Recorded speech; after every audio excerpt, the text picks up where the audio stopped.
Okay, perfect. Okay. So I thought I didn't need it. I was like, I'm not going to do a PowerPoint presentation. We're just going to talk. And then I was like, oh my goodness, there's so many words. So I did a PowerPoint presentation, but we're not like fancy or interrupt me or do whatever we need to do. So do we need an employee handbook? Yeah, we do. I've discovered that there's like quite a few of us out there that aren't working off of a handbook. And I really think the handbook should be our reference point. This is our chance. This is our opportunity to kind of lay out everything, all the rules and regulations, everything we want to follow. And it's essential to then refer back to it. So no longer do we have to think like, oh, can two employees be off at the same time in the same area? Well, what does the handbook say? If you're on any of the veterinary practice manager groups on the Facebook or they're always like, the answer always is what does your handbook say? So some things are state regulated. So you'll have to check on those things like how people get paid on termination or vacation. But a lot of this can be what you want it to be. We want to be fair, right? So I think that this is the way to do it. No longer are we picking on somebody because we don't like their tattoo or the color of their hair. Like, hey, it's written in the handbook. You signed it when we onboarded you. You agreed to follow these rules and regs. This is what we're going to do. So I think that that's really important to keep up with this for that. That way you and your employees are all on the same page. So I was trying to think of like, handbooks go from 5 pages to 105 pages. And so we want to make it user-friendly. We want to make it cohesive and understandable and easy to reference back to. And so I was thinking of like, what are the things that we need to tell our people as they're starting, and what hiccups do we have? What do we keep coming back to? And so these were the things that I thought were the most important to have for the most basic handbooks. So organizational structure, I think it's really important to know who reports to who. I think that this is easier on your staff. This is easier on your leads. This is easier on your practice manager.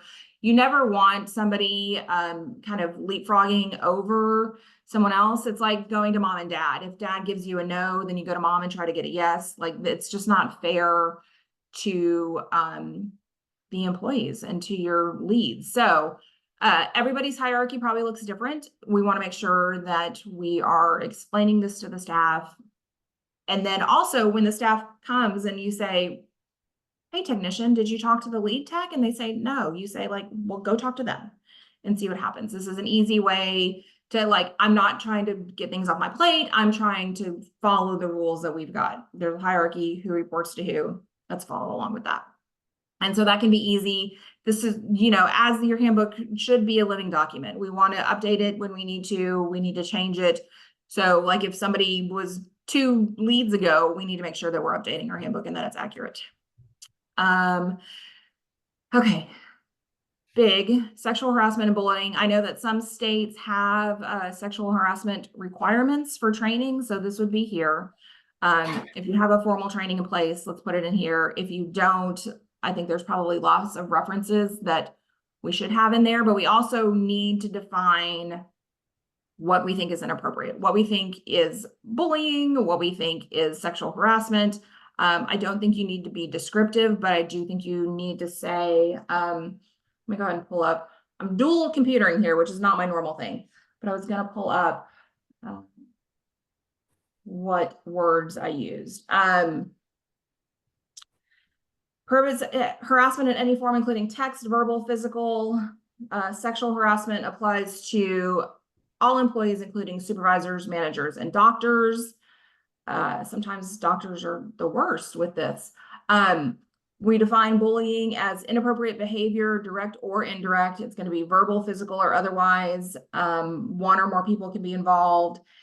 And then we need to have a review process. So just line item it out here, who you go to. Do you go to your immediate supervisor first? Do you go straight to the practice manager or the practice owner? There needs to be steps in there so that people know that we're taking this seriously. Do we have a 0 tolerance policy? Do we have a plan in place for how we're going to investigate these claims? We need to put in here somewhere that retaliation will not be tolerated. So if someone tells and we start an investigation, like we can't all mean girl the person who feels harassed, because that's another form of harassment. So I think that putting it out there lets people know, hey, we're not going to mess around with this. We take this seriously. It also is nice to have a plan in place if anything does ever happen and somebody makes a claim or escalates it or starts some sort of lawsuit. You can say, look, this is how we did it. They came to us, we documented it, this is where we ended up at. And so I think that showing that you're going through the motions goes a long way in proving that you've got something in place and we're not just brushing it under the carpet. Oh gosh, this is a huge one, right? So social media and photos, this can range from everything. Like we need to have a social media release for our employees because we're going to take pictures. Our employees are going to be posted on Facebook, all of that jazz. So this can include your social media release for your employees. This can be all over the place. So we need to know, right? We cannot dictate what our employees do on their own social media accounts, but you can have a plan in place that says you can't speak on behalf of the practice. You can't disclose personal employee or client information. You can't wear your logoed scrub top while like doing illegal activities. I mean, like, so there, you can kind of put some parameters in place that say like, this is the behavior that we expect of you. You can't stop them from going online and complaining about their boss. Like that's a no-no. But I don't know if you guys heard about somebody took a picture of the world's ugliest dog and it had the client information on it. And so all of these people started texting the owner and saying like, oh, they shared a picture of your dog. And tragic. So I also had another incident of a girl eating a quesadilla over a spay, like inaction spay. So you can set some parameters of like what's work appropriate and what they can share. But so just make sure that you're not saying like, hey, you can't go online and talk about disliking work, things like that. But you can have some sort of rules. Employee status.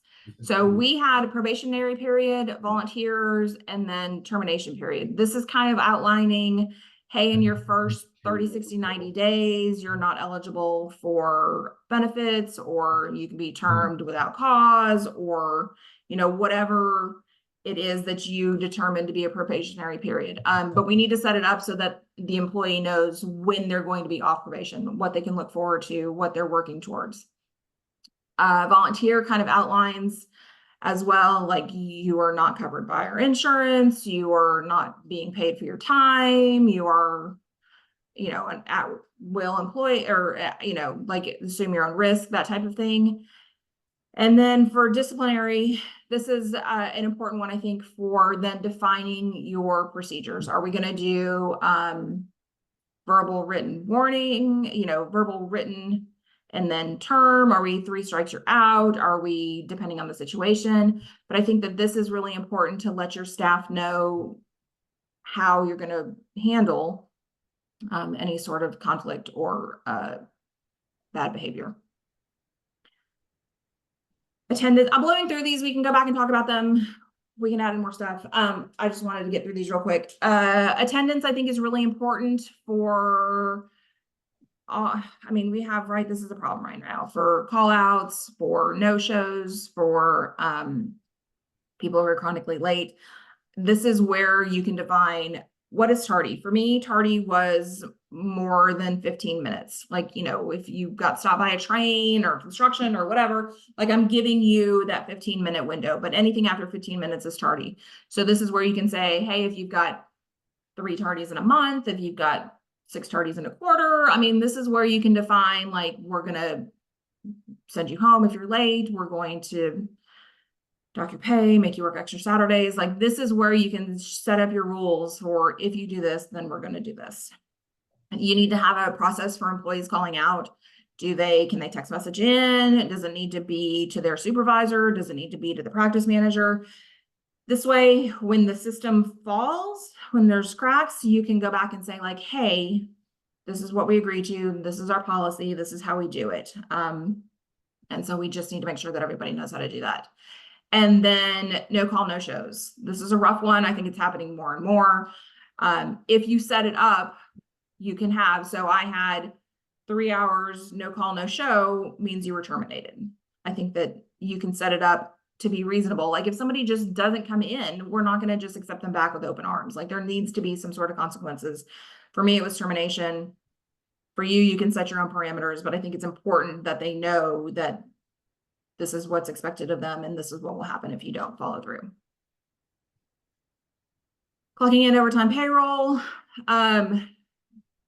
There's apps now that help them with their time clocks, which is fantastic. But I think that the important thing is that we need to set some sort of guidelines of, hey, when I do payroll on Monday, I need by 9 a.m., you have to tell me if you have corrections or you're missing out on that pay. Like, I'm just going to assume you weren't here if you clocked in but never clocked out.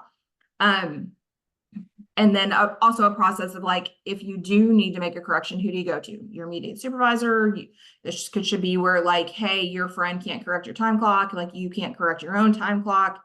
This is where you'll define theft of time. So, if you take 10-minute breaks in your 8-hour shift, like that's not acceptable. So this would be where you'd do your breaks and that kind of thing as well. Like you can step outside and take a phone call, but if you go to the bathroom for 30 minutes, 4 times a day, we're going to need you to clock out. So is that also where we can define our overtime parameters. So lots of people like to ride the clock. Lots of people just ride up those hours. I think here is a good time to say like, you have to take a lunch, like you have to clock out for lunch. And so lots of states, California, I know is a stickler for this, but like also I need you to not just work 9 hours of your 8-hour shift. Like you need to clock out for lunch.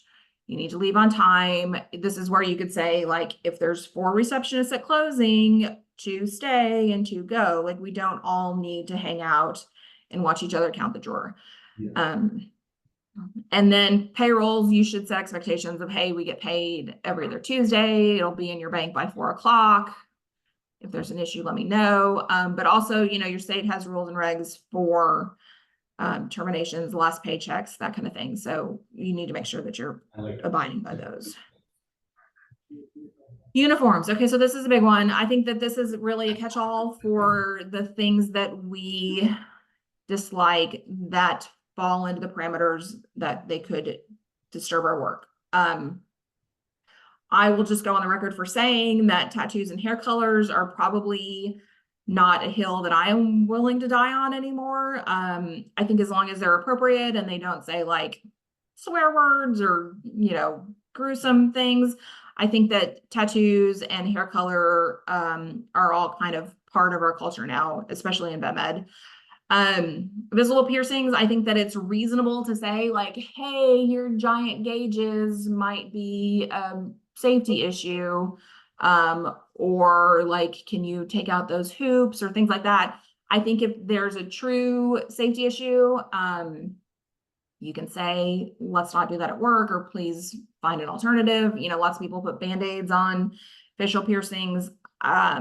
I think you should just set forward and then you need to stick to it. So if your favorite employee gets their eyebrow pierced and your employee that's late all the time gets their eyebrow pierced, like they have to have the same protocol. We can't just say yours is cute, don't like yours. But so you could put this in your uniform section. Nail length. I think that this is a huge one. If you have nails that are out to here, you can't do your job. So I need to specify here what is acceptable. I need you to be able to scruff a cat. I need you to be able to express anal glands. I need you to be able to do X, Y, and Z with your nails because this is your job description. So I think that this is a fair place. And I think that this is exactly like something that we need that maybe we didn't need 10 years ago. So let's put it in now and make sure that we're covering our bases. Also defining your uniform. I know that we got lazy during COVID and people were wearing like leggings and stretch pants and all that kind of thing. Like if you allow jeans, great, but let's say they need to be clean. They can't have holes in them. Things need to be tucked in or stuff needs to be clean or whatever it is that is important to you. I would put it down so that we are all on the same page. Vacation, all of this jazz. This is a huge one. So we need to define how we accrue PTO, also how to request it, what happens when there's conflicts, and also how you pay it back in case of termination. So all of those things need to be defined, and generally you can define them however you choose. I think that there needs to be a process.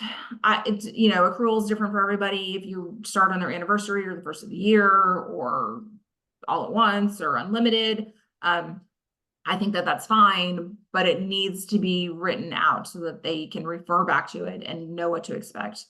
How to request it, like we can't just say the Monday of I'm going to take off Friday, like that's not appropriate. If two people in the same area want off at the same time, do you do it by seniority? Do you do it by first ask? Do you do it by drawing straws? And then we also need to address in case of termination. Also, this could apply to if you fall below your, like if you're full-time and you get full-time benefits and then you fall below full-time, what are we going to do with that? Are we going to charge you on your last paycheck? Are we going to eat it? What are we going to do? So that's where I would kind of define all this. And it's a lot to think about and it can change. But just getting it down makes it easier to refer back to so that we don't have to kind of reinvent the wheel every time. We don't have to wonder what our policy is. Same with holidays. Like, are you going to pay for Christmas if it falls on a Monday? Great. Let's let our staff know. Are you going to pay for Christmas Eve if we shut down early on a Monday and Christmas is on a Tuesday? Like, we should talk about that. We should also talk about if you're off every Thursday and Thanksgiving is on a Thursday, am I going to pay you for that? Like, this is where you would list that out. And so I think that those are really important just to get set and kind of forget. Reviews and discipline, what to expect, when to expect them, what they're going to consist of. Do they tie back to our mission value statements? Do they happen when you're naughty? Do they happen on your anniversary? Do they happen in January? Like, let's just write it down. And then that way we need to be held accountable as well as we're actually going to do them when we say we're going to do them. And then for reviews, if your reviews are tied to raises, this is the perfect time to say, hey, if you want a raise, these are the things that I need from you. I need good attendance. I need you to participate. I need you to not have any warnings. I need you to do CE. Like, these are the places that you could put them so that everybody knows what is expected of them to reach the next level. And then discipline, we need performance improvement plans in place with timelines. We need to know what we're going to do with a verbal, written, and a final warning, what's expected, what that process looks like. I always say, like, people fire themselves and no one should ever be surprised to be fired. Like, they should know that they did something wrong. They know what our policies are. They know that we don't approve of them. I should never surprise somebody by firing them. So this is where you say, this is how our process goes. Benefits, and these change too, but I think that it's important for your staff to know we offer a 401k. You're eligible the July after the January that you start, whatever those rules are, we match it or you match it or whatever I think goes in here. Health insurance, I think even if you don't offer it, we should probably have a line item that says we not offer it at this time. Uniforms, if you give 2 uniforms to full-time employees, that's great. If you want them back when they leave, we should probably put that here so that people know that they need to turn them in. Veterinary care, I'm going to give you the tax appropriate answer, which is, anything over 20% discount needs to be reported as earnings. So, we can talk about that as a case-by-case basis, but you would line out here. I think that this is an excellent opportunity to say, hey, we're going to limit it to 3 pets that live in your household, or, we'll extend a discount to immediate family members as a rescue discount, or like, what are their benefits here? Do they get free vaccines? Do they get free heartworm prevention and free lab work? Let's put it in here so that they can refer back. We don't have to guess every time. Continuing education, if you have it in there, if you're making it a requirement for raises, I think this should also be a benefit. It's my opinion, if we expect continuing education, we can either say, hey, we're going to provide 6 hours a year, or these are the websites we recommend, or you need to turn them in at the end of the month. Whatever our parameters are, and our benefits should be included in here. And then back to the vacation, sick, paid holidays as well. Once we do this, once we have our handbook and it's ready to go, we need to make it legit. We need to, I put on the very front of it, this is not a contract. Like, you are not signing an employment contract. You are agreeing to the rules of our practice. It does not imply a contract. It's, it doesn't obligate the employment for any specific term. We were an at-will state, you might be different, but, oops, sorry, yikes. There we go. They need to have something that they've read the handbook, they understand what's expected of them, and that this is agreeing to the rules that we put forth. If we change them, we need to have them sign again, but moving forward, anybody, new employees can just sign it once. But this is something really important to have on file, so that when something happens and you do need to take action, you can say, look, you read the rules, you agreed to the rules, you broke the rules, and now this is what's going to happen. So I think that this is an important part of this. And we can talk about this. I also, you need to have like an employee deduction policy and that kind of thing. And we can include all of those in the same if it's in your handbook as well. AHA gives you a free template for those of you that don't have a handbook or are starting from scratch. I think it's like 121 pages, so it's intense. But here's the QR code. You can Google it. It's all there. It's editable, so it kind of like talks you through the different steps, and then you just make it your own. So it's intense, but it's a great starting point if you don't have anything yet.